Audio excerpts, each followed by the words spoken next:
இது பிரம்ம ரிஷி விஸ்வாமித்திரர் யாகம் செய்த இடம். மழை பெய்ததினால் நீர் ஊற்றடித்து உள்ளது. மற்றபடி இந்த இடத்தில் யாகம் செய்வதை தடை செய்வதற்காக தாரகை பல வழிகளில் இடைஞ்சூறு செய்து கொண்டிருந்தார். அதை அழிப்பதற்காக தசரத மன்னனிடம் சென்று ராமனை அழைத்து வந்தார் விஸ்வாமித்திரர். இந்த விஸ்வாமித்திரர் கோயிலில் பௌர்ணமி என்று வெகு சிறப்பாக நடைபெறுகிறது. பௌர்ணமி என்று அபிஷேகம், ஆராதனை, பூ அலங்காரம் எல்லாம் சிறப்பாக நடைபெறும்.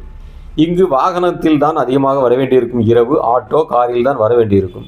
மற்றபடி இங்கு காணக்கடாத சில நேரங்கள் விஐபிகளும் இரவு வந்து செல்கிறார்கள். இந்த கோயிலுடைய சிறப்பு என்ன என்றால், இங்கு வெற்றி தரும் விஜயாபதி. இந்த விஜயாபதிக்கு முடியாமல் கிடைக்கும் கணநாள் பிரச்சனைகளுக்கு, சில பிரச்சனைகளுக்கு இங்கு முடிவு கொடுக்கப்படுகிறது. இதன் அருகில் ஒரு சிவாலயம் உள்ளது. இங்கு சிவாலயத்தில் விஸ்வாமித்திரர் மகாலிங்கேஸ்வரர் கோயில் என்று சொல்லப்படுவார்கள்.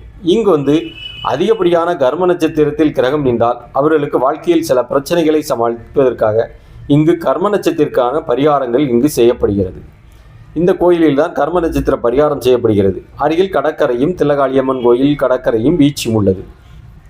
இங்கு சூரியன் உள்ளார், சந்திரன் உள்ளது, நவகிரக ஸ்தலம் உள்ளது, சுப்பிரமணியன் கோயில் உள்ளது, தட்சிணாமூர்த்தி உள்ளது, சண்டிகேஸ்வரர் கோயில் உள்ளது, கன்னி விநாயகர் உள்ளார். அருகில் அகிலாண்டேஸ்வரி அம்மன் கோயில் உள்ளது. அகிலாண்டேஸ்வரி அம்மன் கோயிலுக்கு